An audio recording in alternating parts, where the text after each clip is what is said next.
This is Umar for BoxNation. I've returned to the farm gym, the famous farm gym now that Don Charles has. I can see under this Christmas tree, Don, Santa's looked after you. There's a lot of presents here. Well, as you can see, I've been spoiled this year. We're at the farm gym. Pug is at the farm gym, okay? And this is going out to the Box Nation listeners. Santa will normally say, ho, ho, ho. But I'm the Black Santa. I will say to you, yo, yo, yo.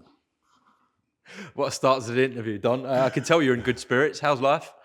Life is great. God is great. It's the festive season. So I want to wish, like I said, all your listeners very happy Christmas and a happy New Year in advance.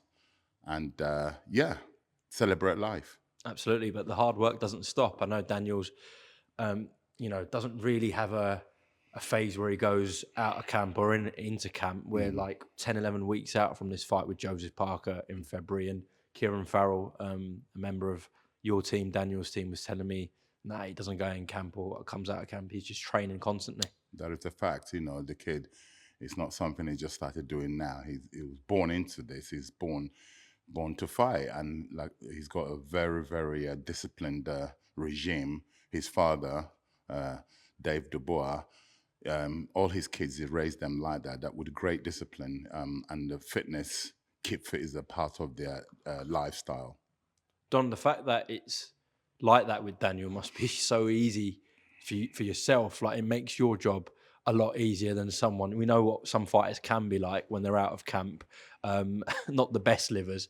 That just makes it so much better for yourself. Most definitely, it's very refreshing when you don't have to tell a fighter to remind them to train or don't eat this or don't do this. You know, very refreshing. And like I said, he's a professional, and he leads the life, and hence why he's the way he is in the ring. Don, the first thing I actually want to point out about Daniel, he's 27 years old, right? And now this Parker fight's been announced. At 27, he's boxed Joe Joyce, which was actually supposed to be at the O2, but because of COVID, Correct. was behind closed doors. There was Joe Joyce, there was Kevin Lorraine at Tottenham Hotspur Stadium, Trevor Bryant in Miami, um, Jarrell Miller in Riyadh, Philip Hrgovic in Riyadh, Anthony Joshua at Wembley Stadium in front of 96,000 people, and he's back to Riyadh to fight Joseph Parker. That's a phenomenal run that we don't see much in modern boxing.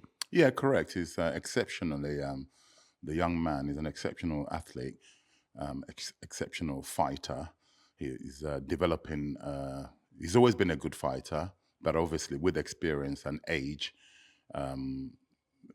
also joining myself, I'm a hungry coach. I've always been a hungry coach, and I'm relishing the opportunity to see how far this kid is going to go. I believe Daniel is the undisputed champion in the waiting. Don, of course, you were extremely confident on camera. You told me that in the lead up to the Joshua fight, but even off camera, I heard the conviction in your voice. You know, you actually just said to me like a week and a half before the fight, we're going to go and knock him out there. And it was just, it was like it was going to be like waking up out of bed in the morning. Where did you get that confidence from, Daniel? I got, as a person, I'm a very confident man, and this confidence is gained from experience of years and years of grinding at this sport that we all love. And I've done my apprenticeship, like I always say, I've done my apprenticeship, which I have. I've performed as a coach. I've achieved at every level, from like a Southern area level, English, Commonwealth, European, campaigned at world level for various times, but was unsuccessful at three occasions of challenging a fighter whom I trained, challenging for the world title. I tried three times and without succeeding. This is my fourth attempt with Daniel. So with all those experiences I've gotten over the years, served me well.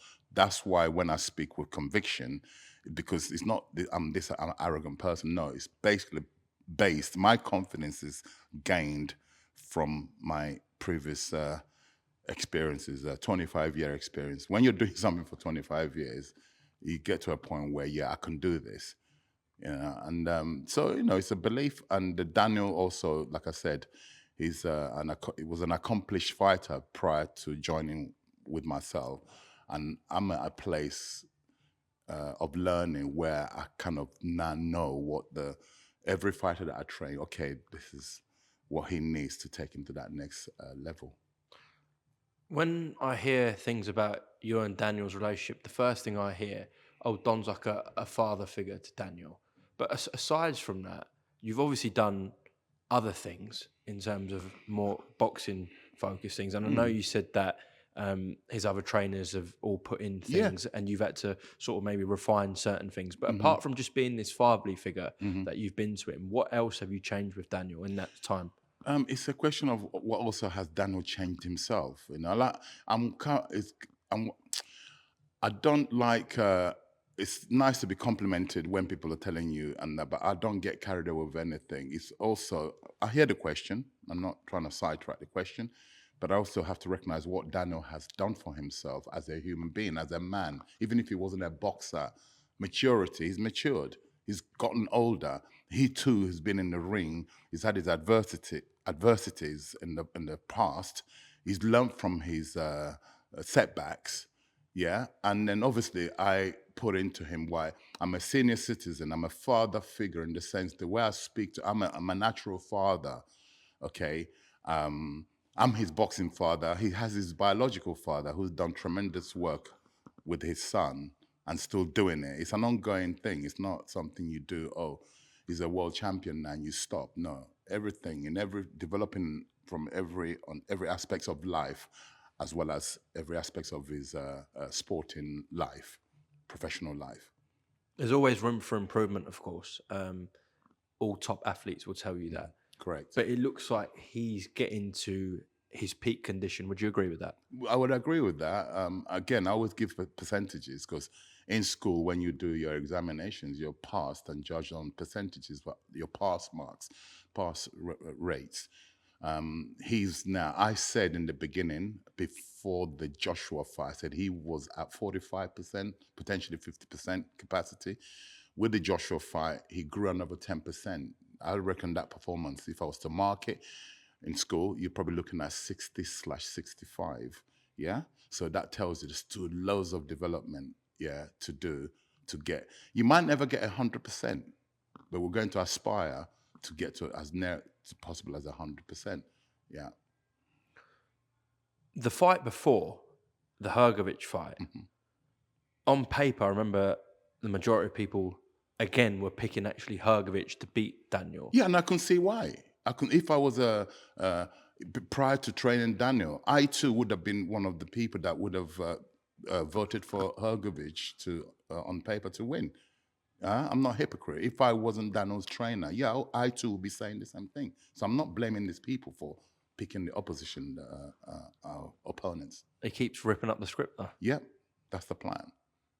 I'd say he goes as a favourite into this Joseph Parker fight, though. Do you know what?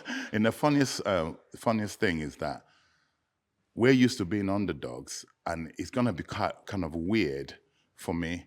Here goes Let me bring in Here Kieran comes quickly. little Fraser. Come in, Kieran. Come, Fraser. This is the chance. You might have to hold him up, Yeah, Don. I know. Yeah, hold him, Mike. Come, you take over. Come here. Come on. We sit up at Santa. This is proper Santa now. Yeah. Tell him who you are. What's your name? I'm Fraser Farrell. Fraser Farrell. My God, you're the great. I've been hearing a lot about your father, who's here. He's been telling us all about you. Go and tell him. Fraser Farrell, AJ, the next future superstar. Look at the camera, champ. Come on, You can't champ. be shy, man. You can't be shy. Fraser, can I ask you one question? Who's the best heavyweight in the world? Daniel Dubois. Yes! Let's go. Smashed it, Fraser. Yeah, I didn't even say anything to him. Now, that's where I said to you, yo. Let's go. To be fair, the kid was really shy, but he answered correct. I know.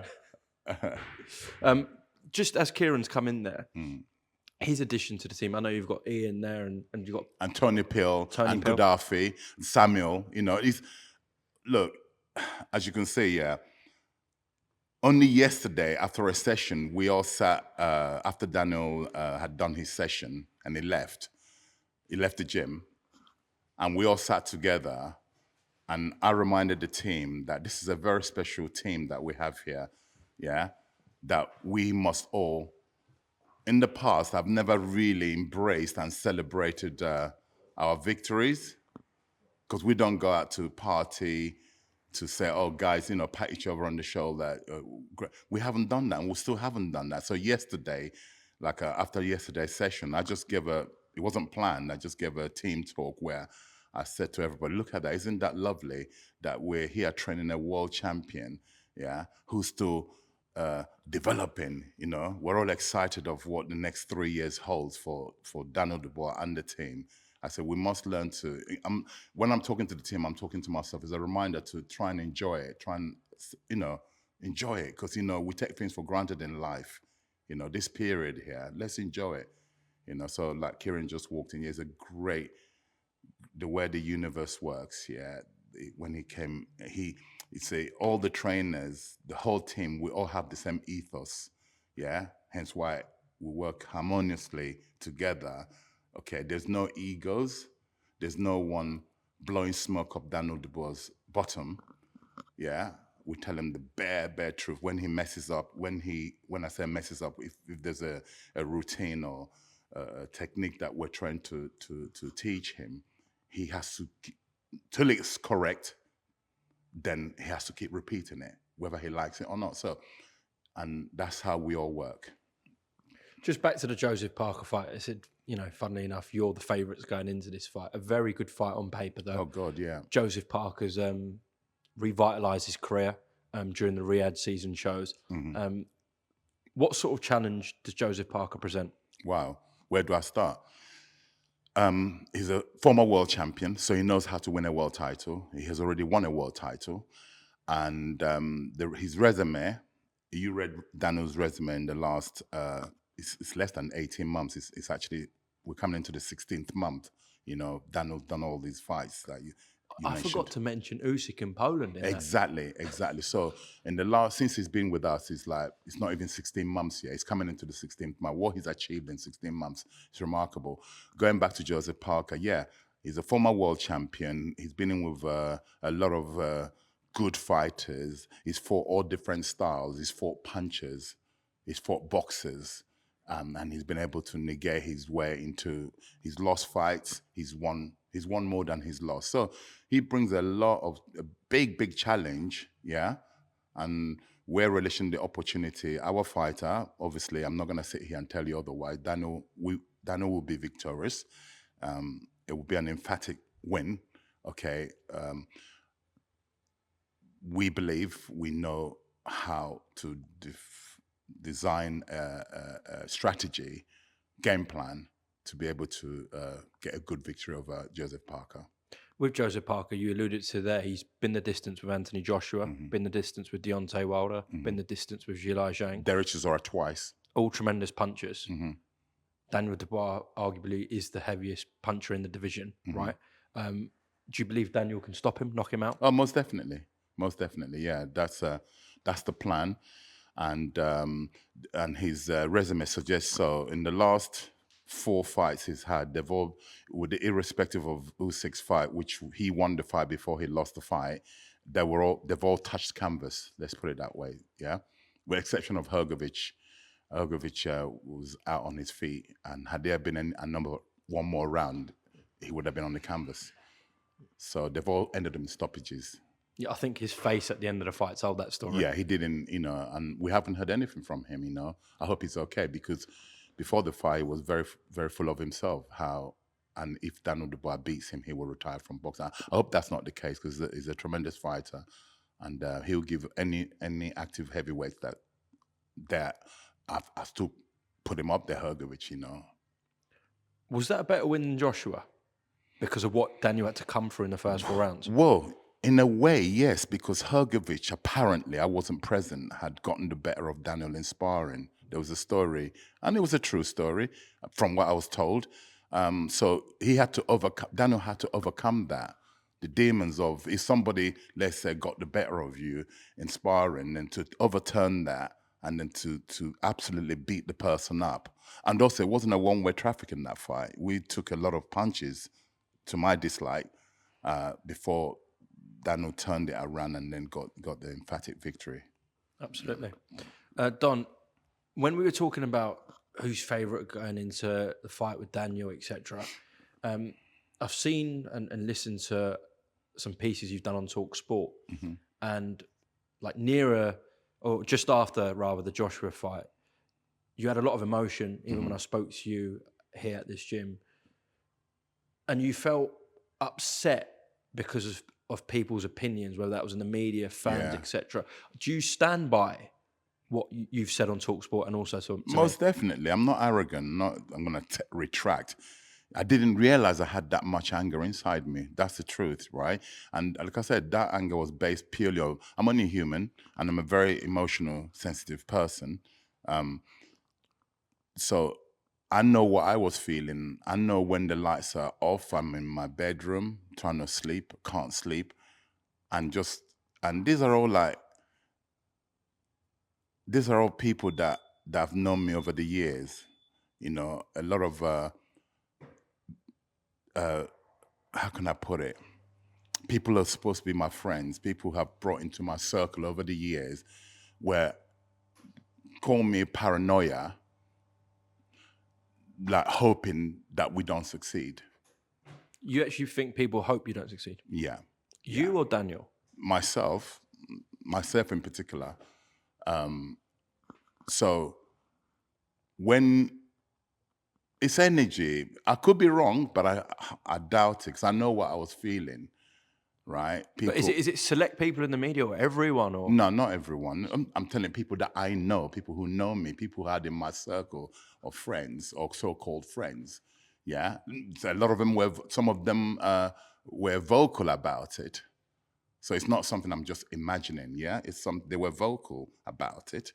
I'm not going to mention no names. You did mention Gareth A. Davis. You have said Oh that. no, Gareth was the least of my when I say concerns, because the relationship I have with Gareth, in the sense that over the years, he was actually a very pleasant man. He came let's say 12 years ago, he came and after a press conference at the Copper Box, he approached me to formally introduce himself to me. And he said he respects me highly as a coach, that I speak well, which I do. I'm well read. But it's not because I only like the praise and I don't like when someone goes against me, as in a prediction. He's entitled to his predictions. But I detect an undercurrent vibe from him. What people see is what we say and do on camera. They don't see what happens off camera. Okay? I have conversations with him. I'm actually worried because I saw an interview the other day where he's actually picked Daniel to win. I thought, oh no, don't pick Daniel to win, please. Because every time he's picked Daniel to lose, Daniel is won emphatically.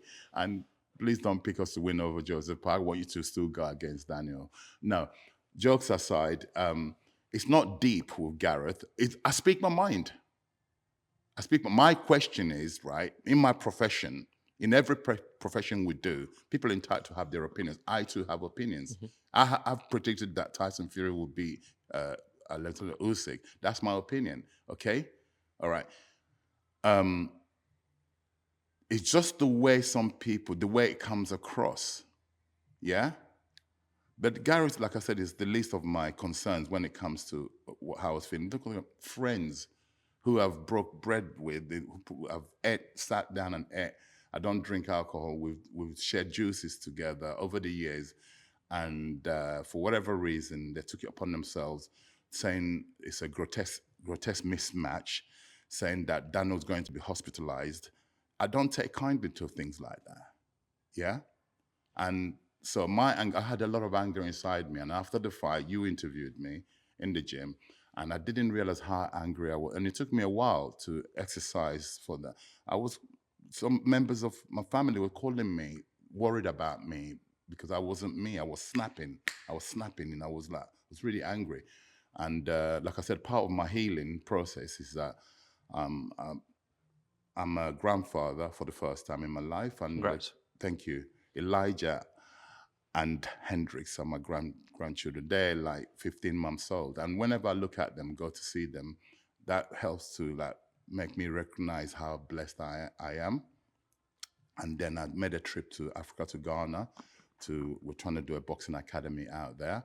again, after I went out there to see how not so privileged the boxes, the facilities that they were using, and they're still producing champions, Coach Loco, the UK, then I'll be in a position to be able to help my brothers back home to get better facilities for training and build an infrastructure to going forward to make things better for them. So part of that is part of my healing process where I've got a role to play within my community, and that's my success is not just for me, it's for my family and for the industry, like areas like Africa. I'm very, very, obviously very passionate about. It's where I come from. So I want to take my learnings from England to be able to use to formulate and build an infrastructure over in Africa. That's my quest. Right. Don, so straight after the fight, are you telling me you were happy and angry at the same time? Yeah, mixed emotions. I was happy. Of course, I was happy. I've been trying for 25 years to get to the mountaintop. Mountaintop being in any sport you do, this is the pinnacle. Yeah, and we've got there. And obviously, it's hard to stay. It's hard to get there, but it's also harder to stay there. Yeah. So we're here now. I have to, like you said, I'm a different guy to the guy you interviewed. It must have been what, a few days after the fight. Late September. Yeah, but how many days after the fight did you come to the gym to interview? 4 or 5.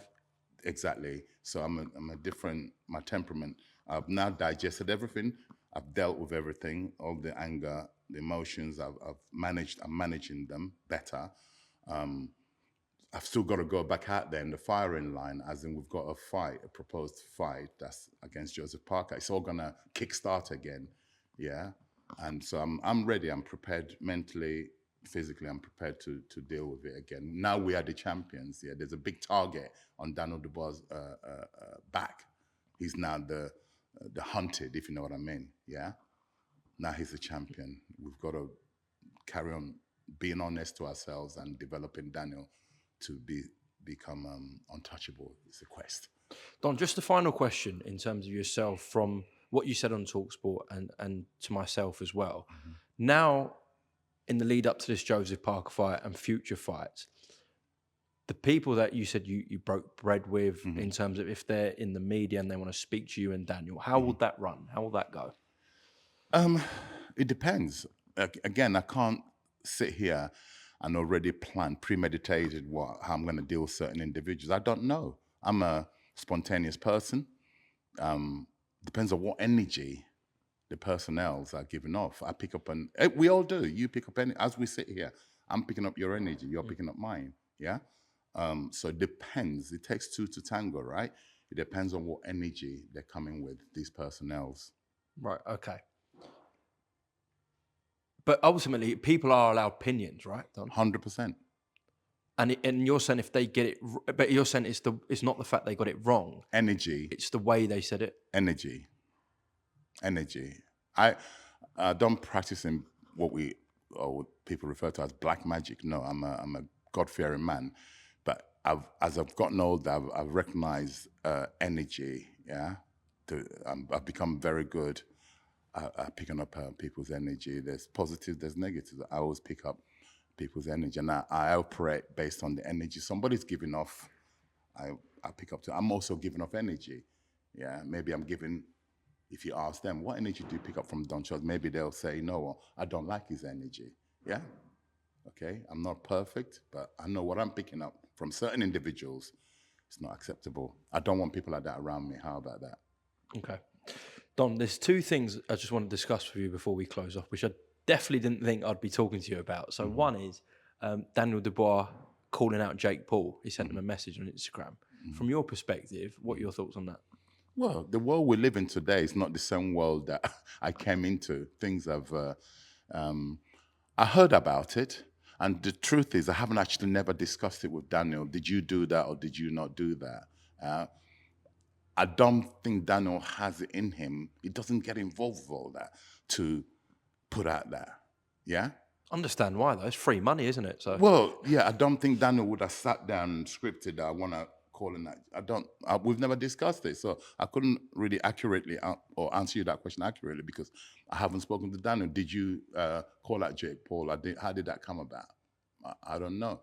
So listen, the world we live in today, when people were calling me, is that God? I said, I don't know. But if it happens, would I step in the way? Hell no. Because if I told you that Jake Paul will end up fighting Mike Tyson, a 58-year-old man, you're going to say to me, you're out of your head, right? But it happened. That's the world we're living in. So nothing would surprise me. And why not? Why not indeed? And the last one as well. Frank Warren told me he did have a 5 to 10 minute phone call with some people in Germany about Wladimir Klitschko potentially challenging for Daniel Dubois' world title, which talks, they got shut off. But again, I've heard that he does want to return. His Excellency's even said that if Fury beats Usyk, he wants to make Fury Klitschko 2. I think he's 48 now, Wladimir. Yeah, I mean, Daniel's been linked with Jake Paul, Wladimir Klitschko. Obviously, the Parker fight's now been finalised, but at least Daniel's name's getting circulated with everyone. Yeah, most definitely. Most definitely. What will be, will be. Who am I to say otherwise? I'm not the paymaster. If they want to pay for Wladimir Klitschko to contest against Fury or against Daniel Dubois, who am I to say otherwise? And, what will be, all we got to do is take care of our side of the business, hold on to our belts, yeah? Because eventually they're going to need another undisputed fight for either Fury to become undisputed or for Daniel Dubois, obviously my guy. That's our next, beat Joseph Parker. That's our goal. And then with view, provided when we're successful against Parker, but we're not, obviously, it'd be wrong of me to start talking about anything else. Parker is the aim. Sure, and it's a world-class fight. Absolutely, Two world-class yeah. Fighters. With Klitschko, though, just as a general opinion, George Foreman, of course, did it. He did it. Was that a one-off, or do you think Wladimir Klitschko can do it? He's kept himself in shape. The Klitschkos have always, they're disciplined individuals, yeah. They've always kept themselves in shape. So it wouldn't surprise me why not? Why not? Mike Tyson just fought a 27-year-old man in the name of Jake Paul. He's 58. Klitschko is what? 48. And he's a young 48 because the fights he had, didn't really have any grueling fights, did he? Because he knocked out the majority of his opponents. So, and he's a clean living individual from what they portray. So it wouldn't surprise. 48. Yeah, it wouldn't surprise me at all if he's looked back. You think I can beat these guys who are active at the moment. I know exactly what he's thinking. Like I said, he's a clean living person. So why not? Okay, why not? What are your thoughts on Joshua not taking the rematch on Feb 22nd? Right, they called for the rematch, not us. Remember? Correct. Yeah, the fight had hardly finished, and Eddie Hearn said, "Oh, we want a rematch." We looked at it. All right, we'll have a rematch. And within 4 weeks of that, they aborted mission because they've looked at it again and think maybe it's not the right thing to do. Right? So, yeah. Do you believe he's injured? Why should I doubt them? If someone says they're injured, they're injured. Why should I doubt them? And when you think about it, it's all genuine because fighting Daniel Dubois in a rematch, straight rematch, is their most direct route on potentially getting their hands on a world title, right? Correct. That was their mission. Yeah. So I can understand why they would have said, we want a rematch straight away, because otherwise you're going to join the queue, which is what it looks like that's what's happening. But what I don't understand, maybe you can tell me, is that I also have heard that he's going to wait to see the outcome of Fury and Usyk, and also been mentioned that potentially fight Fury wins. How would that work? That doesn't work. Again, I don't believe he has to. Look, he's Anthony Joshua. He's the draw. Yeah, totally understand. But it wouldn't be fair, would it? If Daniel Dubois has that belt, defended it successfully against Anthony Joshua, then shouldn't Daniel Dubois be getting the shot or to try and get undisputed with Fury? Surely. Yeah? Definitely. Surely. Or Usyk if he still has it. Exactly. So that's the part that confused. They haven't really cleared that up because they keep saying, no, he's going to wait to see the outcome. I understand should Fury lose, I understand the logic of Anthony fighting Fury if Fury loses. I understand that bit. But I don't understand where they're also saying for him to fight Fury if Fury wins. That doesn't add up to me. Well, I spoke to Eddie recently, and he also said that, I don't know why people are saying that Daniel Dubois, we've avoided Daniel Dubois, he might still be our next fight. Well, we're not waiting around. We're fighting Joseph Parker, as you know. Yeah. Right. So what happens after that? Provided, like, all that we got to do, our duty is to retain our belts. And honestly, I don't really get involved with the politics side of it. I'm just curious, like everybody. Let That's me all. actually, from the horse's mouth, I'll just play you this clip, right? Okay, so can you read the tag on that? Eddie Han on And why Joshua do not rematch Dubois. I'll play the video, yeah? Mm-hmm. What is strange about needing to be 100% to rematch Daniel Dubois? If you have some niggles and you have some injuries and you can't start camp, how can you possibly fight on February 22nd? People say to me, oh yeah, Joshua, his next fight won't be against Dubois. Not true. There's every chance that AJ's next fight will be against Daniel Dubois. It just won't be February 22nd. Okay. And when people say, oh, he's missed the boat, he's this, come on, stop the bullshit. What's the biggest fight out there for Daniel Dubois? The AJ rematch. Correct. Do you agree? Or the winner of Fury Usyk? No, right. It depends. It's time frames. Is it from listening to that, what you just played me? It's all time frames. Of course, potentially, as long as we hold on to our belt, which we intend to do so against Joseph Parker, it could be that Daniel Dubois rematch is, or Anthony Joshua rematch is Daniel Dubois. It could be, right? Because it is a big fight. It will always be a big fight. Whoever Joshua fights, that's the draw of the man, you know. So I get it, but I don't get involved with that side of things. Because the minute I start paying too much attention to the politics side of it, I won't be the coach that I am. My attention is stay in that kitchen. I call my gym the kitchen. Be the chef. Let the people on the restaurant floor serve the food, and take the orders. I'm just the chef. I guess the good thing with Riyadh's season is Excellency so invested in boxing, especially the heavyweight division, that a lot of the politics are being removed now. So you're getting the best with the best. I mean, that card, for instance, the card on the Dubois. It's insane. I call it a boxing bonanza. Yeah. That's what it is. It's a boxing bonanza, and like I said, all praise to God, and enough respect to His Excellency Turki Al-Sheikh, because there are a lot of fights in the last 24 months, 36 months, the fights that have happened, we have to wait for years and years, and sometimes they don't materialize.